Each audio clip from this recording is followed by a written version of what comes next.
Hi കൂട്ടുകാരെ, എല്ലാവർക്കും Onam cleaning വ്ളോഗിലേക്ക് സ്വാഗതം. ഇത് ലാസ്റ്റ് പാർട്ടാട്ടോ. നേരത്തെ 2 വീഡിയോ ഇട്ടിരുന്നു. ഒന്ന് കിച്ചൺ ക്ലീനിങ്ങും പിന്നെ ഒന്ന് ഡൈനിങ് ഹാളും ഒക്കെ ഒന്ന് ക്ലീൻ ചെയ്യുന്നത്. അത് കണ്ടിട്ടില്ലാത്തവരൊന്ന് പോയി കണ്ടിട്ട് കമൻറ്റൊക്കെ ചെയ്യണേ. പിന്നെ ഇപ്പം ഞാൻ ചെയ്യാൻ പോകുന്നത് റൂംസാണ്. റൂംസും കൂടെ ആകുമ്പോഴത്തേക്കും നമ്മുടെ ഏകദേശം ക്ലീനിങ് എല്ലാം ഒരുവിധം കഴിയും. അത് കഴിഞ്ഞിട്ട് പിന്നെ ഇപ്പം നേരെ ഒരു റൂമിലോട്ട് വന്നിരിക്കുകയാണ്. അപ്പോൾ ആദ്യം തന്നെ ഞാൻ മക്കളുടെ റൂമിൽ ബുക്ക് വെക്കുന്ന ഷെൽഫ് ഒന്ന് ക്ലീൻ ചെയ്യണം. ആദ്യം അതിലോട്ടുള്ള ഓരോ ബുക്കുകളൊക്കെ എടുത്ത് തട്ടിപ്പറക്കി നോക്കുക കേട്ടോ. വേണ്ടുന്നതും വേണ്ടാത്തതും ഒക്കെ ആയിട്ടുള്ള കുറച്ച് ബുക്സുകളൊക്കെ ഉണ്ട്. സ്കൂൾ തുറന്നപ്പോൾ ഞാൻ ഒരു തവണ ഇതുപോലെ ക്ലീൻ ചെയ്ത് കൊടുത്തതാണ്. വീണ്ടും പഴയതുപോലെ ആയി. അങ്ങനെ ഒരു ബുക്ക് എടുത്ത് കുറേ പേപ്പറുകളും കാര്യങ്ങളും എല്ലാം ഉണ്ടായിരുന്നു. അതെല്ലാം കട്ടിലോട്ട് ഞാൻ വാരിയിട്ടിട്ടുണ്ട്. ഇതിൽ വേണ്ടുന്ന പേപ്പറുകളൊക്കെ ഉണ്ടോ ഇല്ലെന്ന് എനിക്കറിയത്തില്ല. അപ്പോൾ മക്കൾ വന്നിട്ട് അവർക്ക് വേണ്ടുന്നതൊക്കെ എടുത്ത് വെക്കട്ടെ എന്ന് വിചാരിച്ച് ഞാൻ എല്ലാം കൂടെ ഒരു കവറിലാക്കി മാറ്റി വെച്ചിട്ടുണ്ട് കേട്ടോ. അത് കഴിഞ്ഞിട്ട് ഒന്ന് ഫാൻ ക്ലീൻ ചെയ്യണം. ഫാൻ ക്ലീൻ ഞാനൊരു ലാഡിൻ്റെ മുകളിലാട്ടോ നിൽക്കുന്നത്. ഇതുപോലെ ചെയ്യുമ്പം ശ്രദ്ധിച്ചിട്ടൊക്കെ വേണം ചെയ്യാൻ. ഞാനിത് സ്ഥിരം ചെയ്യുന്നതുകൊണ്ട് എനിക്ക് വലിയ ബുദ്ധിമുട്ടോ കാര്യങ്ങളായിട്ടോ ഒന്നും തോന്നുന്നില്ല. ഇത് ബുദ്ധിമുട്ടായിട്ട് തോന്നുന്നവർ വീട്ടിൽ ആരെങ്കിലും കൊണ്ടൊക്കെ ചെയ്യിക്കാവേ. ഓണകാലമായിട്ട് ആരും മറിഞ്ഞൊന്നും വീഴല്ലേ. അതെല്ലാം കഴിഞ്ഞിട്ട് നേരെ നമുക്ക് ജനലൊക്കെ ഒന്ന് ക്ലീൻ ചെയ്യാം. അതും ഇതുപോലെ തന്നെ ഓരോ സൈഡും ഞാൻ നനച്ച് തുടച്ചെടുക്കും കേട്ടോ. പൊടി ഉണ്ടായതുകൊണ്ട് ഈ നനഞ്ഞ തുണി വിട്ട് തുടയ്ക്കുമ്പം നമുക്ക് പൊടിയുടെ പ്രശ്നമുള്ളവർക്കൊന്നും വലിയതായിട്ട് ഒരു ബുദ്ധിമുട്ടോ കാര്യങ്ങളോ വരാൻ ചാൻസ് ഇല്ല. പിന്നെ ഇപ്പം ഞാൻ മാസ്ക് വെക്കാത്തത്, എനിക്ക് മാസ്ക് വെക്കുമ്പോൾ എന്തോ ഒരു ഇറിറ്റേഷൻ പോലെ. അപ്പോൾ ഒന്നും കൂടെ എന്തോ ഒരു മൂക്കിനകത്ത് തട്ടുമ്പം എനിക്കാണെങ്കിൽ മൂക്ക് തൊട്ട ഉടനെ തുമ്മും. ആ ഒരു ടൈപ്പ്. ഓരോരുത്തർക്കും ഓരോ ടൈപ്പിലാണ് അലർജി. പൊടി അലർജി വരെയുണ്ട്. ചിലർക്ക് ചില മണം അത്ര പറ്റത്തില്ല അങ്ങനെ.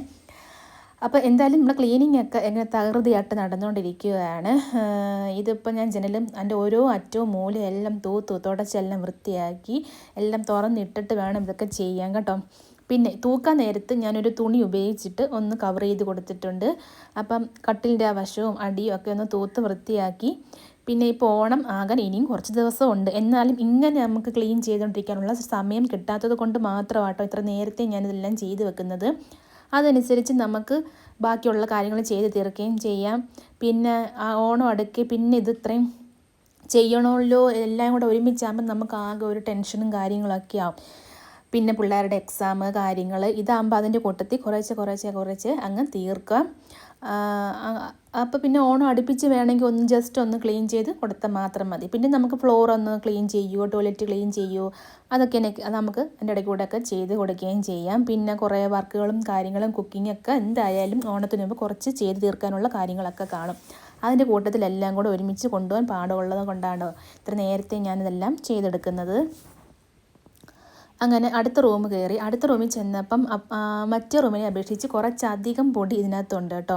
കാരണം അതിൻ്റെ അടുത്ത് തന്നെ മരങ്ങളും കാര്യങ്ങളൊക്കെ ഉണ്ടായതുകൊണ്ട് അതിൻ്റെ ഇലകളും കാര്യങ്ങളെല്ലാം ജനൽ തുറന്നിടുമ്പോഴും കയറും. അല്ലാതെ ഒരു നെറ്റ് ഇട്ടിട്ടുണ്ട് കേട്ടോ. അതിലോട്ടും ഒക്കെ ഇങ്ങനെ വല കെട്ടും. അങ്ങനെയൊക്കെ ചില പ്രശ്നങ്ങളുണ്ട്. ആ സൈഡിൽ മാത്രമുള്ള ഇത്ര ആയിട്ട് പ്രശ്നമുള്ളത്. പിന്നെ ജനലെല്ലാം നന്നായിട്ട് തുടച്ചെടുത്തിട്ടുണ്ട്. മുക്കും മൂലയും അഴിവും നെറ്റും കാര്യങ്ങളെല്ലാം പെട്ടെന്ന് തന്നെ ക്ലീൻ ചെയ്തിട്ട് ഇനി അവിടെയും കൂടെ നമുക്ക് ഫാനൊക്കെ ക്ലീൻ ചെയ്യാനുണ്ട്. നേരത്തെ പറഞ്ഞ പോലെ തന്നെ ഏണി കയറി നിൽക്കുമ്പോൾ സൂക്ഷിക്കണം. ഞാനിത് ഇടയ്ക്കൊക്കെ ചെയ്യുന്നതുകൊണ്ട് എനിക്കത് ഒരു വശത്ത് ഞാനങ്ങ് നിൽക്കുന്ന കേട്ടോ. ഇതുപോലെ ഒന്നും ഇത് കണ്ടിട്ട് ചെയ്യാൻ പറ്റാത്തൊരാരും ഇത് ചെയ്യാൻ നിൽക്കരുത്. വീട്ടിൽ ആരെങ്കിലും ഉണ്ടെങ്കിൽ അവരുടെ സഹായം തേടേണ്ടതാണ്. അങ്ങനെ അതെല്ലാം ക്ലീൻ ചെയ്ത് കഴിഞ്ഞിട്ട് നമുക്ക് ഇനി കുറച്ച് പണിയെന്ന് വെച്ചാൽ ഇതിനകത്ത് ഇടയ്ക്ക് കട്ട് വരുന്നുണ്ട്. ഈ കട്ട് ചെയ്തുള്ള പോർഷൻ സ്ഥാനത്തിന് ഇടയ്ക്കെല്ലാം പൊടി കയറിയിരിക്കും. അതെല്ലാം ഒരു തുണിയിട്ട് ഓരോ മുക്കും മൂലയൊക്കെ ഇട്ട് ഞാൻ തുടച്ച് വൃത്തിയാക്കുന്നുണ്ട് കേട്ടോ. അങ്ങനെ അവിടെ തുടപ്പെല്ലാം കഴിഞ്ഞിട്ട് വേണം നമുക്ക് ബെഡ്റൂം മൊത്തത്തിലൊന്ന് തൂത്തെടുക്കാനായിട്ട്. അങ്ങനെ ഓരോ അരിവും മൂലയും എല്ലാം വൃത്തിയായിട്ട് തുടച്ചേട്ടോ. അങ്ങനെ അതെല്ലാം കഴിഞ്ഞു. ബെഡ്റൂം എല്ലാം തൂക്കാം. അങ്ങനെ വലിയ പൊടിയില്ല, കാരണം നമ്മൾ നനഞ്ഞ തുണിയിട്ട് തുടച്ച് കഴിഞ്ഞ് പിന്നെ അവിടെ പൊടി പറന്ന് വീഴാൻ വേണ്ടിയിട്ടൊന്നും വലുതായിട്ടൊന്നും കാണത്തില്ല കേട്ടോ. അങ്ങനെ അവിടെ എല്ലാം തൂത്തെടുത്തിട്ടുണ്ട്. അങ്ങനെ നമ്മുടെ ക്ലീനിങ് എല്ലാം ഏകദേശം കഴിഞ്ഞു. ഇനി മെയിനായിട്ടുള്ളത് ടോയ്ലറ്റും പിന്നെ ഫ്ലോറും കൂടെ ഒന്ന് ക്ലീൻ ചെയ്താൽ മതി. അതൊക്കെ നമുക്ക് വഴിയെ പോലെ ചെയ്തെടുക്കാവുന്നതേ ഉള്ളൂ. ഇതൊക്കെ വേണം ആദ്യം ചെയ്തെടുക്കാനായിട്ട്. അങ്ങനെ എല്ലാം കഴിഞ്ഞു. ഈ വ്ളോഗ് ഇഷ്ടപ്പെട്ടിട്ടുണ്ടെങ്കിൽ തീർച്ചയായിട്ടും സബ്സ്ക്രൈബും ഷെയറും ലൈക്കും ഒക്കെ ചെയ്യണേ. ടാറ്റാ.